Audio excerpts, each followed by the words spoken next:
नमस्कार, साफ संदेश से मैं अनिल कौशिक। न्यूज अपडेट 7 बजे कार्यक्रम बादरा आसपास में आप सभी दोस्तों का स्वागत है। दोस्तों, कार्यक्रम की शुरुआत हमेशा की तरह मुख्य खबर से करते हैं और आज भी हम बात करेंगे बादरा आसपास खबरों की और देश प्रदेश की भी प्रमुख खबरों की अपडेट आपको बताएंगे। मंडियों के भाव, मौसम के मिजाज की जानकारी भी दोस्तों देंगे। शुरुआत करते हैं दोस्तों, गोपाष्टमी का त्यौहार था आज पूरे देश भर में धूमधाम के साथ मनाया गया। दोस्तों, बादरा क्षेत्र की चर्चा करें तो चाहे कस्बा की गौशाला हो या फिर देहात क्षेत्र की वो तमाम 30 से अधिक गौशाला हो, दोस्तों सभी गौशालाओं में गोपाष्टमी का त्यौहार जो है वो धूमधाम के साथ मनाया गया, गायों की पूजा के साथ मनाया गया। और इस अवसर पर धर्म प्रेमी लोगों द्वारा गायों को चारा डाला गया, गुड़ खिलाया गया और दोस्तों गायों की पूजा के साथ विशेषकर महिलाएं बड़ी संख्या में इस अवसर पर गौशालाओं में पहुंची और गायों का आशीर्वाद लिया और दोस्तों उनके पांव छूते हुए उनको गुड़ भी खिलाए और उनको चारा भी खिलाया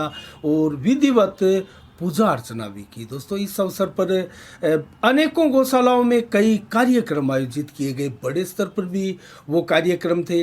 और इसके अलावा दोस्तों कस्बा की बात करें तो धर्मसंघ महाविद्यालय जो कि परवल जी की कुटिया है, उसमें एक कार्यक्रम आयोजित किया गया और यह कार्यक्रम दोस्तों प्राचार्य विदिश दत्त शास्त्री जी के सानिध्य में ये कार्यक्रम हुआ।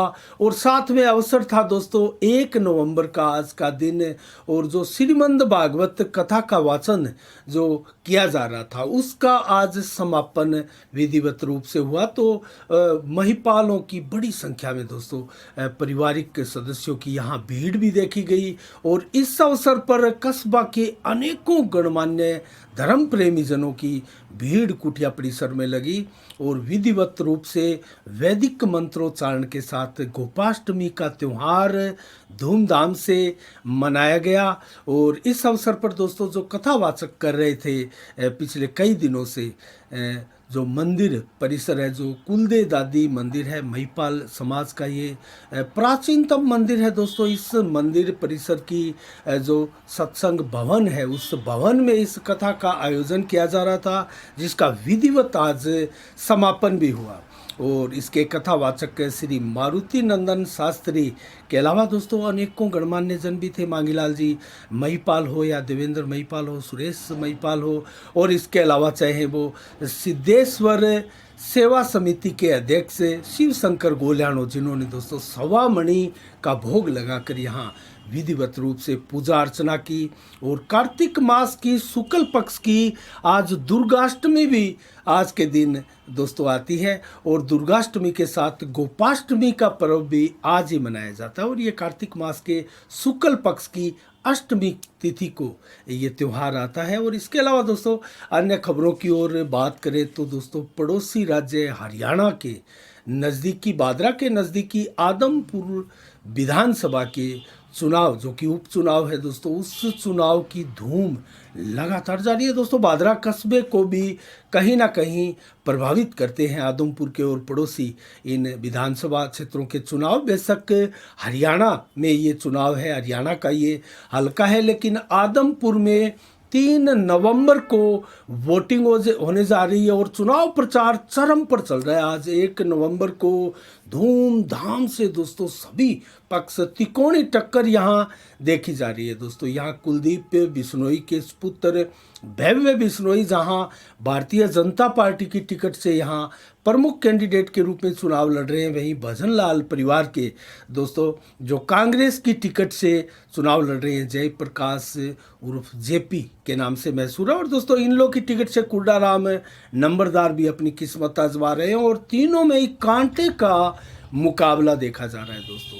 लेकिन क्या यहाँ भारतीय जनता पार्टी बाजी मारेगी या फिर इन लोग, या फिर गिरते ग्राफ में कांग्रेस यहाँ कोई अजूबा करती है दोस्तों, ये देखने वाली बात है। लेकिन तीनों ही उम्मीदवार यहाँ अपना पूरा दमखम लगाए हुए हैं और दोस्तों देखते हैं क्या रहता है। 6 नवंबर को परिणाम जब आएगा तो उसका क्या परिणाम रहेगा और कौन कितने अंतर से जीतता है, कौन कितने अंतर से हार जाता है, नंबर 3 पर इन तीनों में से कौन जाता है दोस्तों, ये देखने वाली बात है।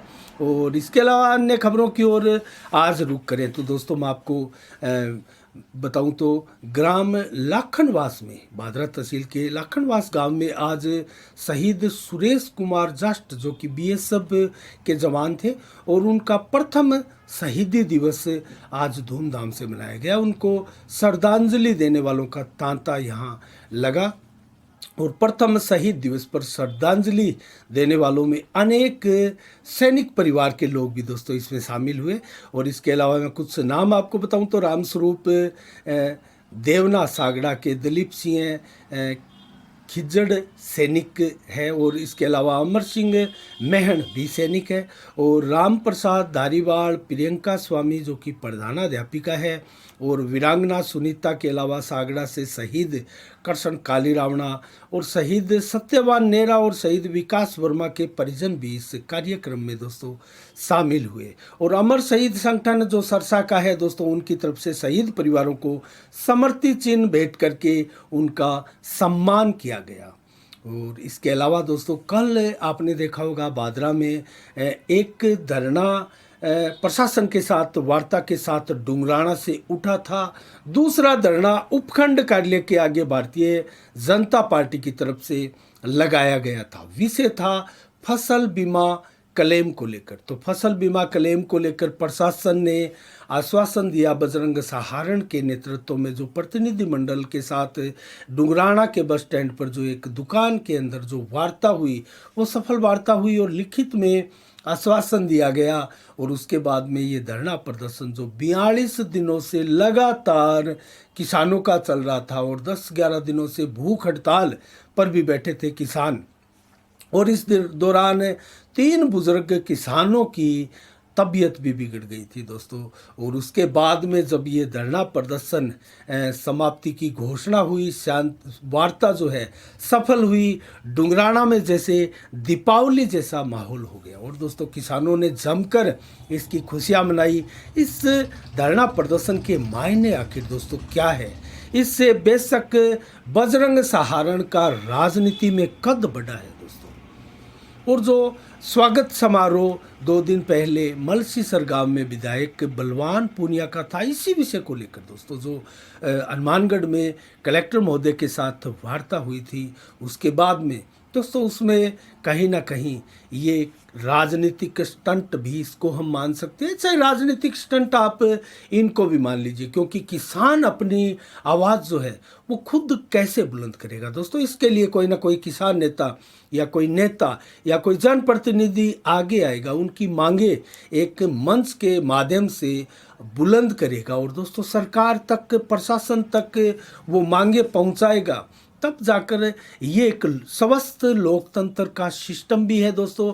बेशक चाहे इसे आप एक राजनीतिक स्टंट की संज्ञा भी दे सकते हैं, क्योंकि इस प्रकार के धरने प्रदर्शन कभी लगते हैं कभी उठते हैं, लेकिन जैसा भी हो जो भी हो किसानों का भला होना चाहिए दोस्तों। देश का अन्नदाता जब इस प्रकार से प्रताड़ित हो, पीड़ित हो, सड़कों पर उतरकर धरना प्रदर्शन को मजबूर हो, तो ऐसे किसानों की मांगे प्रशासन को, सरकार को शीघ्रता से मानी जानी चाहिए दोस्तों। और विडंबना देखिए कि यहाँ जब तक आप संघर्ष नहीं करेंगे, अपनी मांगे नहीं मनवाने के लिए सड़कों पर नहीं उतरेंगे, तब तक आपकी कोई नहीं सुनने वाला दोस्तों। उसके लिए आपको मंच प्रदान करने के लिए चाहे कोई नेता का सहारा लेना पड़े दोस्तों, क्योंकि ऐसे धरना प्रदर्शनों में खर्चे भी लगते हैं, टेंट लगाना पड़ता है और वहाँ चाय पानी का आदि अनेकों खर्चा भी दोस्तों यहाँ होता है। और ऐसा कार्य अक्सर अमूमन वो नेता, वो जनप्रतिनिधि करते हैं जिनको चुनावी मैदान में अपनी किस्मत आजमानी हो। तो ये सिस्टम बुरा नहीं है दोस्तों, लोकतंत्र का एक हिस्सा है और नेताओं को जनता की आवाज़ उठाकर बुलंद करके सरकार और प्रशासनिक अधिकारियों तक पहुंचाने का एक सिस्टम है। और सदियों से ये होता है आया है दोस्तों। पहले गांधी जी जो करते थे सत्याग्रह, उसी की तर्ज पे दोस्तों ये भी एक प्रकार से बहुत शांतिपूर्ण तरीके से ये धरना 40-42 दिन लगा भी, चला भी और शांतिपूर्ण वार्ता के साथ समापन भी हुआ। तो दोस्तों धरना प्रदर्शन ऐसा होना चाहिए। और कल जो एक धरना प्रदर्शन लगा दोस्तों, उपखंड कार्यालय के आगे भारतीय जनता पार्टी की तरफ से डुंगराना किसान मंडल, जो कि भारतीय जनता पार्टी का एक अंग है, उनकी तरफ से ये धरना प्रदर्शन लगाया गया। कारण था 15 दिन पहले, और उससे पहले भी 2-3 बार ज्ञापन दिया गया था। जब 15 दिन पहले ज्ञापन दिया गया था तो ये चेतावनी दी गई थी, किसानों का बीमा क्लेम उनके खातों में नहीं आता है तब तक ये धरना प्रदर्शन जारी रहेगा, और ये मांगे जल्द से जल्द पूरी नहीं होगी तो 15 दिन बाद हम अनिश्चितकालीन धरना प्रदर्शन करेंगे। तो उसी को देखते हुए ये अनिश्चितकालीन धरना लगाया गया, और आज दूसरे दिन ये धरना भी लगातार उपखंड कार्यालय के आगे टेंट लगाकर बैठे हैं किसान, और ये धरना जारी रहा। इसके अलावा दोस्तों बात करें हम रामगढ़ के धरने की भी सुगबुगाहट दोस्तों अब होने लगी है। संयुक्त किसान संघर्ष समिति नौहर और भादरा के संयुक्त किसानों की एक बैठक आज भी हुई दोस्तों, और आज बैठक के बाद में जिला कलेक्टर महोदय के नाम से ज्ञापन भी दिया गया, और दोस्तों इसमें साफ साफ लिखा गया कि 9 नवंबर को सुबह 10 बजे रामगढ़ उप तहसील कार्यालय के आगे एक किसानों का पड़ाव होगा, सभा होगी। उसमें तय किया जाएगा आगे की रणनीति के बारे में, धरना प्रदर्शन की रूपरेखाओं का दोस्तों निर्धारण किया जाएगा। और अमर सिंह ब्रांच की तमाम वितरिकाओं माइनरों और दोस्तों टेल में लास्ट टेल तक जो किसान बैठे हैं उनके खेतों तक पानी पहुँचे दोस्तों, इसको लेकर ये धरना प्रदर्शन किया जा रहा है। क्योंकि पहले जो धरना प्रदर्शन हुआ था, बार बार बारियां पिटती है दोस्तों, और माइनरों में पानी नहीं छोड़ा जाता है। अंतिम टेल तक के किसानों के पास तो पानी पहुंचना ही बंद हो गया था दोस्तों। ये सिस्टम इस प्रकार हो गया कि बड़े पैमाने पर पानी चोरी का जो सिलसिला था वो नौहर और भादरा दोनों ही क्षेत्रों में, विशेषकर दोस्तों भादरा में ये स्थितियाँ बहुत ज़्यादा है। लेकिन जो सिंचाई थाना है वो नौहर में जाकर खुला, और अभी भी सिंचाई थाने में यदा कदा पानी चोरों के खिलाफ मुकदमे भी होते रहते हैं दोस्तों। आखिर क्या करे किसान, क्या ये जायज़ है मुकदमे दोस्तों? ये बहुत बड़ा सवाल है, क्योंकि किसानों के हिस्से का पूरा पानी ही नहीं मिलेगा, उनकी फसलें बर्बाद होगी तो वो क्या करेंगे दोस्तों?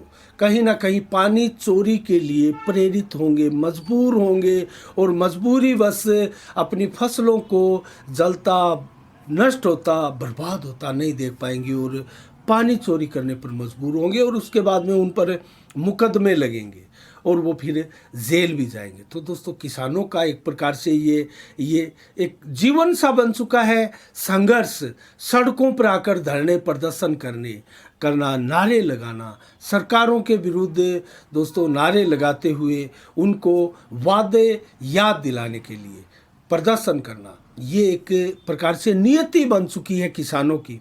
देखते हैं ये सिलसिला कहाँ चलेगा, लेकिन 8 नवंबर के बाद एक बार फिर रामगढ़ का धरना प्रदर्शन भी चक्का जाम के रूप में, जैसी कि चेतावनी किसानों की है, वो देखने को मिल सकता है। और साफ तौर से दोस्तों इनकी जो मांगे हैं, वो जो 90 आरडी पर लगी जो गेज पट्टी है दोस्तों, उसकी जांच की मांग कर रहे हैं, और किसानों की देखरेख में, उनकी उपस्थिति में इसकी जांच हो, और पानी चोरी रोकी जाए, ये भी किसानों की मांग है दोस्तों। किसान ये नहीं कहते हैं कि पानी चोरी हो, पानी चोरी रोकी जाए, ये किसानों का दोस्तों मांग है। और किस नहरों पर एक प्रकार से बेलदार और परिवारों की नियुक्ति की जाए, नहरों पर बेलदार परिवारों की नियुक्तियां की जाए, और 1 क्यूसेक से कम मोगों को नज़दीक के मोगों में मर्ज किया जाए, आदि अनेकों प्रकार की ये मांगे किसानों की है। और इन मांगों को लेकर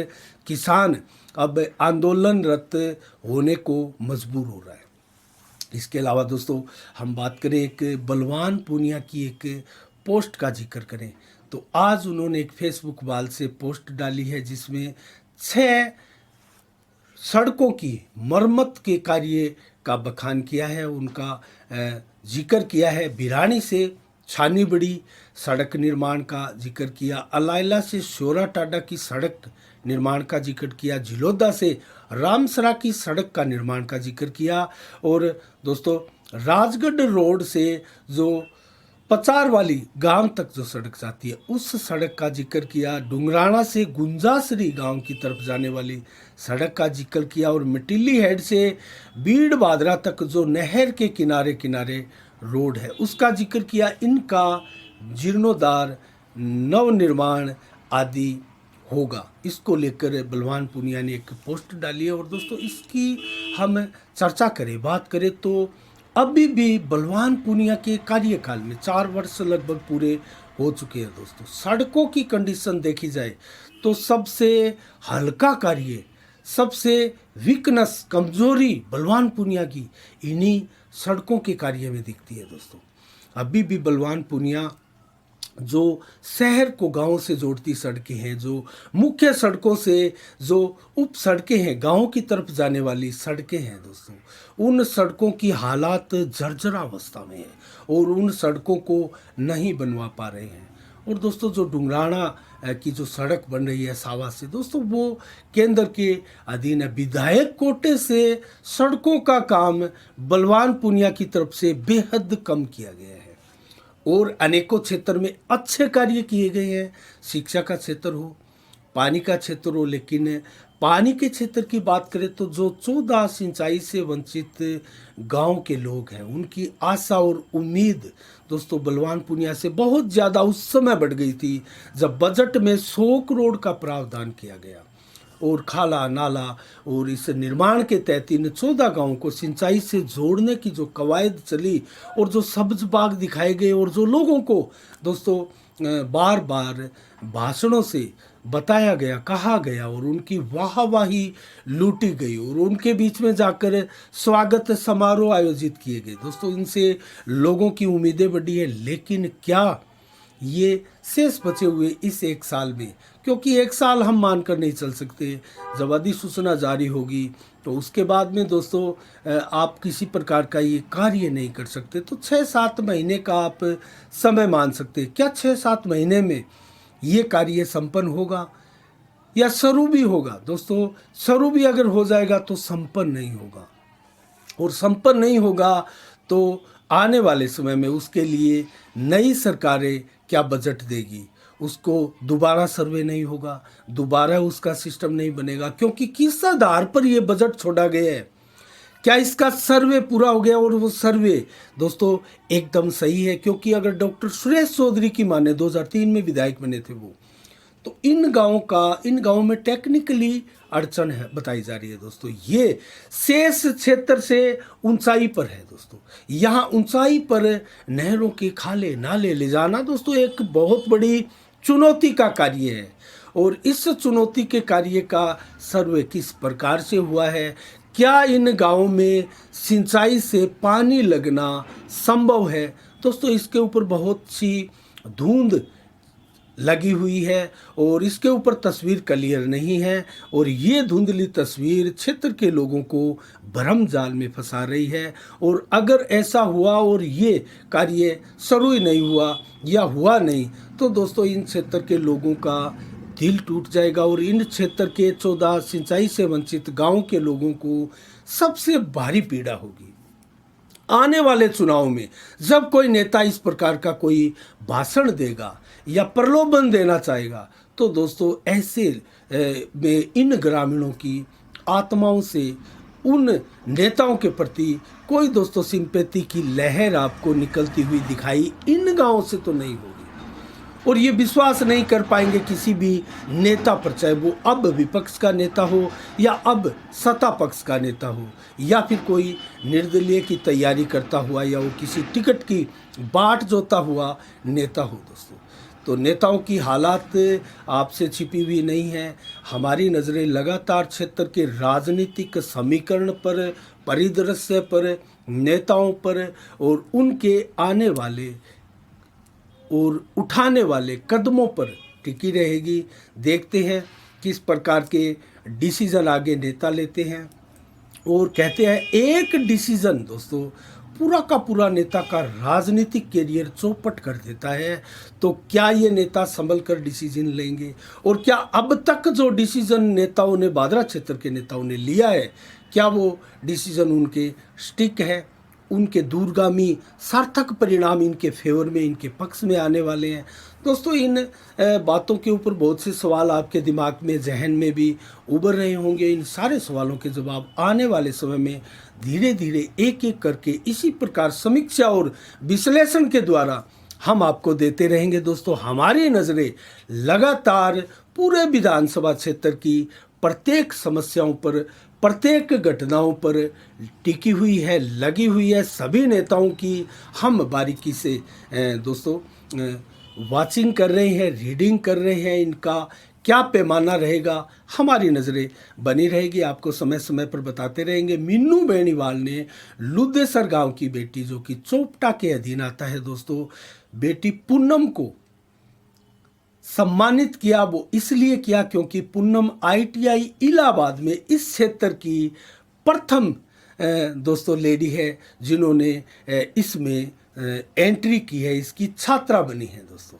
इलाहाबाद ITI केंद्र की छात्रा बनी है। और पूनम को मीनू बेनीवाल ने स्वयं, जो कि बेहतरीन समाज सेवी बनकर उभरे हैं दोस्तों, राजस्थान और हरियाणा क्षेत्र के 1 लाख रुपए नकदी, लैपटॉप के अलावा हाथ घड़ी आदि देकर सम्मानित किया गया। और इस अवसर पर इनके कोचिंग टीचर को भी, जो कि महेश कुमार है, उनको भी सम्मानित किया गया। इस अवसर पर पूनम का पूरा परिवार उपस्थित था और पूरे परिवार ने समाज सेवी मीनू बेनीवाल को बहुत बहुत साधुवाद और धन्यवाद प्रेषित किया। और दोस्तों, खुशी का माहौल था पूरे परिवार में, गांव में। इस प्रकार की जो छोटी छोटी अचीवमेंट है वो मीनू बेनीवाल देते रहते हैं। और दोस्तों, पूर्व में हमारे भी नेठाना गांव में 1 करोड़ 11 लाख का गौशाला को दोस्तों चंदा दिया था। और इस प्रकार से अनेकों गांवों में कार्यक्रम कर चुके हैं, चाहे वो दोस्तों रामगढ़िया हो या पिछले दिनों मलखेड़ा गांव में भी एक कबड्डी प्रतियोगिता में भी योगदान दिया था। और जो 11,000 21,000 का सारा इनाम था वो मीनू बेनीवाल टीम की तरफ से ही था। तो इसी के साथ दोस्तों अन्य खबरों की ओर रुख करें तो महिला, जिस प्रकार से महिलाओं ने कल मोर्चा खोला और दोस्तों ज्ञापन दिया गया था मुख्यमंत्री के नाम, और ज़बरदस्त प्रदर्शन किया था, बाजारों से रैली निकालकर महिला एवं बाल विकास की तरफ से हो या फिर आंगनबाड़ी कार्यकर्ता महिला हो या सहायिका हो, साथिन हो या फिर आशा सहयोगिनी हो, 2 लाख से अधिक दोस्तों ये कार्यकर्ताएं हैं और संविदा कर्मी हैं जिनको नियमित करने की मांग इनके द्वारा की जा रही है। वो जायज़ नहीं है, क्योंकि जब अशोक गहलोत मुख्यमंत्री बने तो उन्होंने अपने घोषणा पत्र में इसकी दोस्तों घोषणा की थी और मांग प्रमुखता के साथ रखी थी कि वो अगर सत्ता में आए तो इनको सभी को पक्का कर दिया जाएगा, नियमित कर दिया जाएगा। तो इनकी मांगे हैं दोस्तों, ये भी आजकल भादरा में अब आंदोलन जो है तीव्र होने की ओर अग्रसर है। इसके अलावा दोस्तों 1 नवंबर को आज देश भर में, मैंने आपको बताया, गोपाष्टमी का त्यौहार धूमधाम से मनाया गया। और आज ही के दिन दोस्तों अनेक राज्यों का स्थापना दिवस भी है आज ही के दिन, क्योंकि 1956 को आज ही के दिन अगर मैं बताऊं तो मध्य प्रदेश की स्थापना आज ही के दिन हुई, और कर्नाटक राज्य के भी 1956 को आज ही के दिन स्थापना हुई।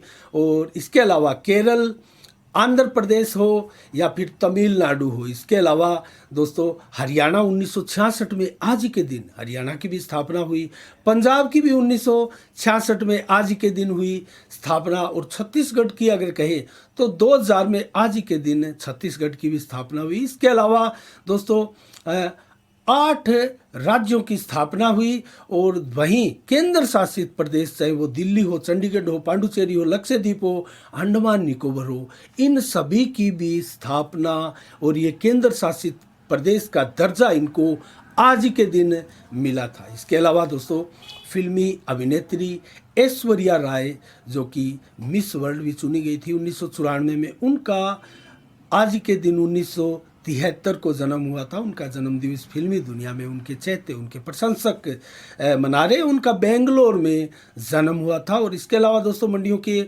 भाव की चर्चा करें तो आज नौर में गुआर 4325 रुपये प्रति कुंटल, रायसीनगर में सरसों 6500, संगरिया में गुआर 4441, रावतसर में नरमा 8400 रुपये प्रति कुंटल और श्रीगंगानगर मंडी में गुआर 4511, बाजरा 1925, गेहूं के भाव 2400 रुपये प्रति कुंटल, सरसों के भाव 5900 रुपये प्रति कुंटल और आदमपुर मंडी में नरमा बिका है दोस्तों 8218, गुआर बिका है 4429 और इसके अलावा दोस्तों एलनाबाद मंडी में नरमा बिका है 8200, गुआर बिका है 4425 रुपये प्रति कुंटल और आदमपुर मंडी में सरसों बिका है 6700 रुपये प्रति कुंटल।